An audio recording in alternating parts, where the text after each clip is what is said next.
हर इंसान अपने भाग्य का निर्माता स्वयं होता है, लेकिन बड़ा ही अजीब लगता है जबकि हर वो इंसान जो अपने भाग्य का निर्माता होने के बाद भी अपने आसपास ऐसे 5 विलेंस को बना के रखता है, 5 दुश्मनों को इकट्ठा करके रखता है, जिसके कारण वो अपने भाग्य का निर्माता नहीं बन सकता है। वैसे 5 विलन्स जो हमेशा आपको अपने भाग्य का निर्माण करने से रोकते हैं, उस तरीके के 5 विलन्स के बारे में आज बात करेंगे। जब आप इन 5 विलन्स के ऊपर अपना कमांड पा लेते हो, इन 5 विलन्स को खत्म कर देते हो, तो आप सामान्य से असामान्य के मार्ग पर अग्रसर हो जाते हैं। कौन से हैं वो 5 विलन्स, इसके बारे में पूरी डिटेल में इस वीडियो में जानेंगे। अगर आपके अंदर भी वो विलन्स है तो आप प्रण लेंगे इस वीडियो के साथ कि आप भी उस विलन्स को खत्म करेंगे अपने अंदर से और सामान्य से असामान्य बनने के मार्ग पर अग्रसर होंगे। दोस्तों नमस्कार, मेरा नाम है Abhishek Goswami, motivational speaker, sales trainer and life coach. एक बार फिर से आपका दिल से स्वागत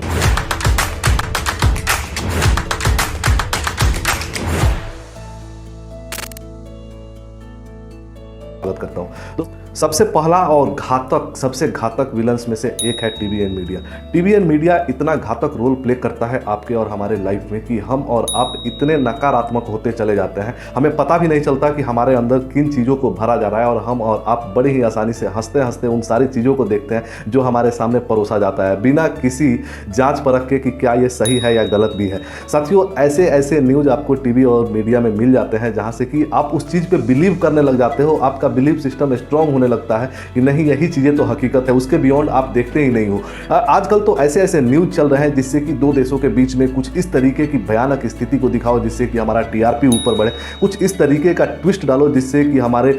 ज़्यादा से ज़्यादा व्यूअर्स हमारे बढ़ जाए, कुछ ऐसी चीज़ों को दिखा दो जिससे कि हमारे चैनल्स के फॉलोअर्स बढ़ जाए, हमारे चैनल्स का गेन बढ़ जाए ज़्यादा से ज़्यादा। उस तरीके की चीज़ें आजकल ट्रेंड में चल रही है। इसमें सबसे बड़ा रोल प्ले कर रहा है कि निगेटिव चीज़ें जितना ज़्यादा से ज़्यादा मीडिया में चलाई जा रही हैं, उतनी ज़्यादा उनकी पॉपुलैरिटी बढ़े। आजकल अगर आप अगर गलती से भी आप टीवी खोल देते हो तो सबसे पहला तो एक दिखाता है कि रूस और यूक्रेन का युद्ध। ऐसा लगता है जैसे कि आज ही भर दुनिया है, आज के बाद दुनिया रहने वाली है ही नहीं, पता ना कब तीसरा विश्व युद्ध हो जाए, किसी को पता नहीं है। उस तरीके से आपको प्रोजेक्ट किया जाता है, आपके सामने उस तरीके से दिखाया जाता है कि आप उस चीज़ में, और उस चीज़ को हम और आप महसूस भी करने लगते हैं कि वो पता नहीं क्या होने वाला है, कल क्या होने वाला है। उसी तरीके से अलग अलग देशों को एक तरीके से जो देश एनिमी है उनको एक तरीके से इकट्ठा करके कभी चाइना और अमेरिका के न्यूज़ दिखाएंगे, तो कभी भारत और पाकिस्तान के दिखाएंगे, उससे भी अगर उनका मन नहीं भरता तो कभी हिंदू और मुसलमान के दिखाएंगे। इस तरीके के न्यूज़ आपको देखने को मिलते हैं और आपके अंदर निगेटिव एनर्जी भरने की कोशिश की जाती है। इसलिए उस तरीके के न्यूज़ आपके सामने परोसा जाता है ताकि आप इन चीज़ों में ही लगे रहें, और आप इससे बाहर जब नहीं निकलेंगे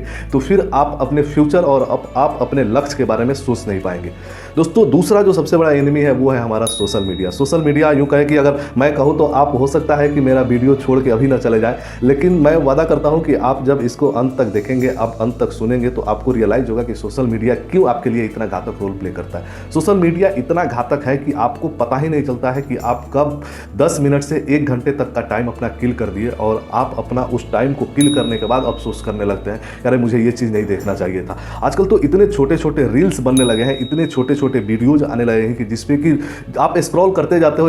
जाते हो और वो चीज़ें आप उसमें इतने लुप्त हो जाते हैं, इस तरीके से आप उसमें मग्न हो जाते हो कि आपको पता ही नहीं चलता है कि ये मेरा टाइम किलर है। और साइलेंट किलर, इसी को हम लोग साइलेंट किलर बोलते हैं कि ये आपको कहीं ना कहीं आपको तो लगता है कि ये मेरे लिए मज़ा दे रहा है, मुझे इंटरेस्ट दे रहा है। इस तरीके के कई लोगों को हम देखते हैं जब हम ट्रेन में, बस में या फिर कहीं बैठे रहते हैं तो बात करते हुए देखते हैं कि कई लोगों की मोबाइल, मतलब कि 2-2 मिनट पर उनका मोबाइल उनके हाथ में आएगा, कुछ भी देखेंगे फिर उसको रख देंगे, कुछ भी देखेंगे फिर उसको रख देंगे। ये एक साइकोलॉजिकल प्रेशर है लोगों के ऊपर कि सोशल मीडिया का इतना बड़ा इंपैक्ट है कि मोबाइल का जैसे ही टोन बजता है, मैसेज का जैसे ही टोन बजता है, लोगों के हाथ में मोबाइल आ जाता है। दोस्तों, कहीं ना कहीं ये हमारे लिए, यस, सोशल मीडिया, आप कह सकते हैं कि सोशल मीडिया की कुछ ऐसी चीज़ें हैं जो आपके लाइफ में बदलाव कर सकती हैं। वैसी चीज़ों को आप अपने से पूछ के देखिए कि आप कितना देखते हैं, वैसी चीज़ों में आपका कितना इंटरेस्ट है जो आपके लाइफ को वाकई बदलने वाली चीज़ें हैं। उन चीज़ों पे आपका फोकस ही नहीं जाता है। हम उन चीज़ों में ज़्यादा ध्यान लगाते हैं जो कि मुझे इंस्टेंट खुशी देता है, इंस्टेंट एंटरटेनमेंट देता है, वैसी चीज़ों को हम देखने में ज़्यादा से ज़्यादा समय अपना व्यतीत करते हैं और उसी चीज़ों को ज़्यादा से ज़्यादा देखते हैं। तीसरा जो सबसे इंपॉर्टेंट विलन है वो है हमारा ओटीटी प्लेटफॉर्म। ओटीटी प्लेटफॉर्म एक ऐसा प्लेटफॉर्म है जहाँ पे पूरी बॉलीवुड को शिफ्ट कर दिया गया है। अच्छा, वैसे ये ओटीटी प्लेटफॉर्म चार्जेबल है, लेकिन जो लोग इसके आदी हो चुके हैं, जिन लोगों को इसकी लत लग गई है, वो तो इसके अंदर इतना मंत्र मुग्ध हो जाते हैं कि इनसे अगर आप बात कर लो, कभी भूल के भी बात कर लो, तो ऐसी बड़ी बड़ी बातें ओटीटी के बारे में करने लगे कि आपको लगेगा ही नहीं कि इसके बाहर कोई दुनिया भी है। वैसे लोग जो अपना पैसा देकर अपना समय किल किल करता है और इस तरीके से उसको प्रेजेंट करता है कि अरे OTT पे ये आ गया है, OTT पे ये नया वेब सीरीज आया हुआ है, OTT पे ये नया सीरियल आया हुआ है। इस तरीके से अपने टाइम को किल करते हैं, अपने समय को पैसा देकर बर्बाद करते हैं। ऐसे लोग अपने करियर के बारे में बाहर सोच ही नहीं पाते हैं, क्योंकि जितना आप इस तरीके के प्लेटफॉर्म से जुड़े रहते हो उतने आपका माइंड नेगेटिव चीज़ों में इंगेज रहता है, और जब तक आपका माइंड नेगेटिव चीज़ों में इंगेज रहता है आप पॉजिटिविटी की तरफ सोच ही नहीं सकते हैं। चौथा जो सबसे घातक एनिमी है आपके लिए वो है आपका वेस्टर्न कल्चर। हम लोग इतने ज़्यादा वेस्टर्न कल्चर से प्रभावित होते जा रहे हैं, दिन प्रतिदिन इतने ज़्यादा प्रभावित होते जा रहे हैं कि हम उनकी सारी सभ्यताओं को फॉलो करने का प्रयास कर रहे हैं। पहले हमारा जो ट्रेडिशन था, इंडियन कल्चर था, उसमें सारे लोग खुश रहा करते थे, इसलिए कि उनको वेस्टर्न कल्चर से कोई ताल्लुक ही नहीं था, कोई उनसे उनका लगाव ही नहीं था। लेकिन आज हम जिन चीज़ों को वेस्टर्न में देखते हैं उन चीज़ों को इम्प्लीमेंट करने का प्रयास करते हैं, और वही हमारे दुखों का सबसे बड़ा कारण बनते जा रहा है। हम ऐसे ऐसे तरीके के कपड़े पहनना शुरू कर दिए हैं जो कि हमारी सोसाइटी उसे एक्सेप्ट नहीं करती है, वैसे वैसे तरीके की चीज़ें देखना शुरू कर दिए हैं जो कि हमारी सोसाइटी को शोभा नहीं देता है। कई बार, पब्स, उस तरीके के फास्ट फूड्स हमारी सोसाइटी में अब आने शुरू हो गए हैं जो कि इससे पहले तक नहीं देखा जा रहा था। धीरे धीरे हम वेस्टर्न कल्चर को अपने अंदर, अपने यहाँ फॉलो करना शुरू कर दिए हैं, और दुख की बात यह है कि इंडियंस कल्चर को वेस्टर्न इस समय उस तरीके से अपना रहे हैं जैसे मानो कि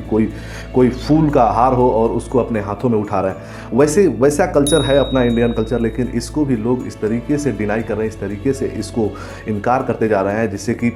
हमें इससे कोई लगाव ही नहीं है। पांचवा जो सबसे महत्वपूर्ण और सबसे घातक है वो है आपका बैड इन्फ्लुएंस। हमारे और आपके बीच में कई ऐसे लोग हैं जिनसे हम इन्फ्लुएंस होकर कई तरीके के कार्य करते हैं। जो लोग हमारे और बीच में, जिन लोगों को हम और आप फॉलो करते हैं, उसमें कई ऐसे लोग हैं जो आपको उस तरीके से इन्फ्लुएंस करते हैं जो कि आप किसी भी काम को करने के लिए उतारू हो जाते हो। इसमें कई ऐसे लोग आपको इस तरीके से नरेट कर देते हैं, इस तरीके से आपके माइंड को वॉश कर देते हैं जो कि आप पूरी तरह उनके लिए डेडिकेटेड हो जाते हो, और आप बिना कुछ सोचे समझे, जिससे आप इन्फ्लुएंस हो, अगर वो कुछ भी कहता है तो आप करने के लिए उतारू हो जाते हो। आपका खुद का माइंड है, आप खुद अपने तरीके से सोच सकते हो। सबसे बड़ा इस समय जो कास्टिज्म का, इस समय जो एक रिलीजियस का जो एक सबसे बड़ा मुद्दा बना हुआ है, कहीं ना कहीं इसमें बैड इन्फ्लुएंस का सबसे बड़ा इंपॉर्टेंस है कि बैड इन्फ्लुएंस, हमें किससे इन्फ्लुएंस होना है ये हमें पता ही नहीं है। अगर हमारे लिए क्या बेहतर है ये हमें पता ही नहीं है, इसीलिए हम जो तुरंत का दिखता है कि नहीं इन चीज़ों से मुझे तुरंत का फ़ायदा है, हम उनसे इन्फ्लुएंस हो जाते हैं और उन्हीं की बातों से प्रभावित होकर और वैसा ही करने लगते हैं जैसा आप जिससे इन्फ्लुएंस हो वो कहता है या फिर वो करता है। तो ये जो 5 एनिमीज हैं, ये जो 5 विलन्स हैं आपके लाइफ में, TV and media, social media, western culture, along with OTT and Netflix, and last one is bad influence. इन 5 चीज़ों को अगर आप अपने लाइफ से निकाल फेंकते हो, अगर आप इन 5 को ख़त्म कर देते हो तो डेफिनेटली आप भी सामान्य से असामान्य बनने के रास्ते पे अग्रसर हो सकते हो। अगर आपने अभी तक चैनल को सब्सक्राइब नहीं किया है तो चैनल को सब्सक्राइब करें और बेल नोटिफिकेशन को ऑन करें। दोस्तों, इस तरीके के वीडियोज़ लाने का मेरा मकसद ये नहीं होता है कि मैं आपको उस तरीके से एम्बेरस करूं और उस तरीके से मैं आपकी बेइज्जती करूं। मेरा मकसद सीधा सा होता है कि जो चीज़ें हमारे और आपके लिए नुकसानदायक है उन चीज़ों को हमें और आपको करने से बचना चाहिए। मिलते हैं फिर एक नए वीडियो में।